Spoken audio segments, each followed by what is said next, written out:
미국이 작년 한 해에만 2조 달러가 넘는 돈을 찍어냈는데도 경제가 무너지지 않는 반면 우리나라가 같은 짓을 하면 당장 내일 환율이 폭등하고 물가가 치솟으면서 경제 위기가 터질 겁니다. 대체 이게 무슨 차이일까요? 왜 어떤 나라는 돈을 마구 찍어도 되고 어떤 나라는 조금만 찍어도 망하는 걸까요? 이건 단순히 경제 규모의 차이가 아니라 전 세계 경제 시스템 자체가 불공평하게 설계되어 있기 때문입니다. 오늘은 이 불편한 진실에 대해 낱낱이 파헤쳐 보겠습니다. 일단 가장 기본적인 질문부터 시작해 볼게요. 왜 약소국은 돈을 많이 찍으면 바로 위기가 오는데 미국이나 유럽 같은 초강대국은 멀쩡한 걸까요? 답은 간단합니다.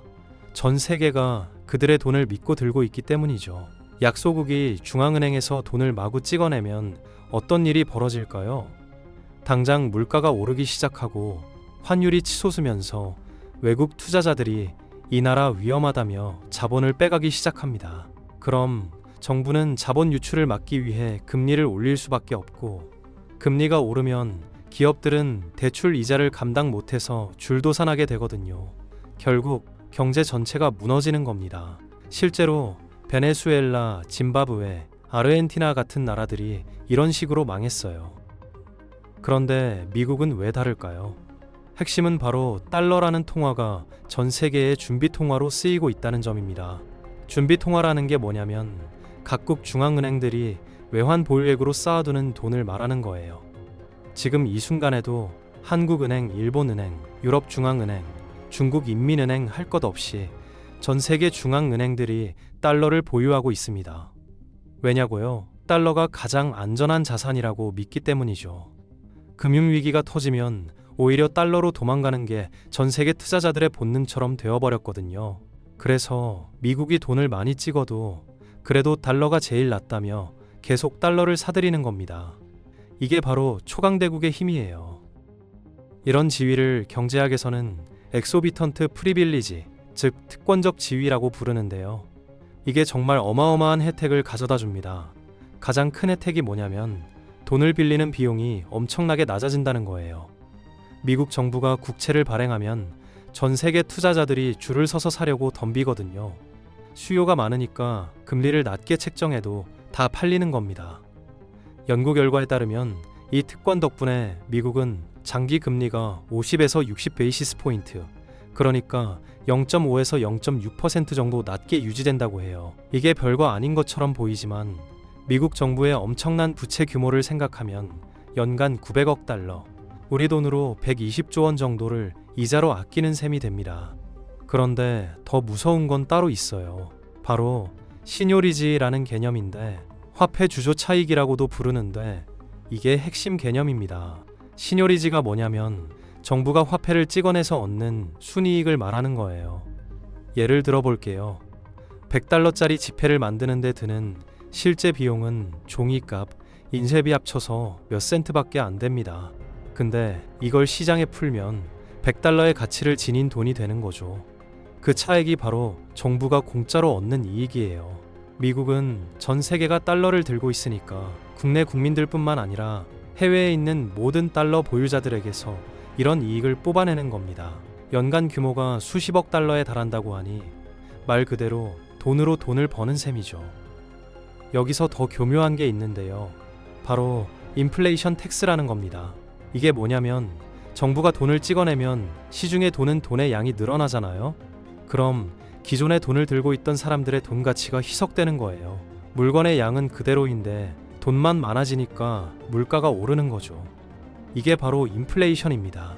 그럼 기존에 돈을 들고 있던 사람들은 구매력을 잃게 되는데 이게 마치 세금을 낸 것과 같은 효과를 내거든요. 눈에 보이지 않는 세금이죠. 일반 국가는 자국민에게만 이런 보이지 않는 세금을 부과할 수 있지만 미국은 달러를 들고 있는 전 세계 모든 사람들에게 이 세금을 부과하는 겁니다. 한국 사람이 달러로 예금을 들고 있으면 미국 정부한테 세금을 내는 셈이 되는 거예요. 이런 구조가 왜 계속 유지되는 걸까요? 미국 입장에서는 이 시스템이 너무나도 달콤하기 때문입니다. 전 세계에 해군을 배치하고 수백 개의 해외 군사기지를 운영하고 동맹국들을 지원하려면 어마어마한 돈이 필요한데요. 이걸 세금으로만 충당하려면 국민들의 반발이 엄청날 겁니다. 대신 돈을 찍어서 해결하면 되는 거죠. 어차피 전 세계가 달러를 믿고 들고 있으니까 자본이 유출되거나 통화가 붕괴할 위험이 거의 없거든요. 그래서 미국은 경기가 침체되거나 위기가 올 때마다 대규모 재정 지출과 통화 완화를 반복할 수 있는 겁니다. 실제로 2008년 금융위기 때를 보세요. 미국이 양적 완화라는 이름으로 수조 달러를 찍어냈는데 달러 가치가 폭락했나요? 아니죠. 오히려 전 세계 투자자들이 안전자산인 달러로 도망쳤습니다. 2020년 코로나 팬데믹 때도 마찬가지예요. 미국 정부가 몇 조 달러를 뿌렸는데도 달러는 여전히 강세를 보였어요. 만약 한국이나 터키 같은 나라가 이런 짓을 했다면 어땠을까요? 당장 환율이 폭등하고 자본이 빠져나가면서 경제가 무너졌을 겁니다. 이게 바로 준비통화 발행국과 그렇지 않은 나라의 차이입니다. 그럼 이런 특권이 영원히 계속될까요? 꼭 그렇지는 않습니다. 아무리 준비통화 발행국이라도 한계는 있거든요. 만약 미국이 너무 과도하게 돈을 찍어내서 인플레이션이 통제 불능 상태가 되거나 재정 적자가 감당할 수 없는 수준으로 커지면 어떻게 될까요? 그땐 서서히 신뢰가 깨지기 시작합니다. 실제로 요즘 중국이나 러시아 같은 나라들이 달러 의존도를 줄이고 자국 통화나 위안화 거래를 늘리려는 시도를 하고 있잖아요. 이게 바로 달러 패권이 서서히 약화되고 있다는 신호일 수도 있어요. 게다가 준비통화 발행국이라는 게 장점만 있는 건 아닙니다. 부작용도 상당하거든요. 달러가 강세를 보이면 미국 제조업의 수출 경쟁력이 떨어지게 되고 결국 무역 적자와 재정 적자가 동시에 커지는 쌍둥이 적자 구조에 빠지게 됩니다. 미국이 지난 수십 년간 제조업이 쇠퇴하고 중국에게 제조업 패권을 넘겨준 것도 결국 달러 강세와 무관하지 않다는 분석이 많아요. 특권에는 항상 대가가 따르는 법이죠. 결국 정리하자면 이겁니다. 초강대국이 돈을 더 많이 찍어낼 수 있는 이유는 전 세계가 그들의 통화를 신뢰하고 계속 보유하려고 하기 때문이에요. 이 신뢰 덕분에 같은 양의 돈을 찍어도 약소국처럼 위기가 바로 터지지 않는 거죠. 신용 한도가 비교할 수 없을 만큼 크다는 겁니다. 그리고 이 한도를 최대한 활용해서 군사력을 유지하고 패권을 지키고 경기를 부양하려는 유인이 엄청나게 강한 거고요. 이게 바로 현대 세계 경제 시스템의 불편한 진실입니다. 공정하냐고요? 절대 공정하지 않죠. 하지만 이게 현실이고 우리는 이 시스템 안에서 살아가고 있습니다. 중요한 건 이 시스템을 이해하고 우리 자산을 어떻게 지켜야 할지 고민하는 거예요. 강대국의 특권은 계속될 수도 있고 언젠가는 무너질 수도 있습니다. 그 변화의 순간을 놓치지 않는 게 우리가 할 일이겠죠.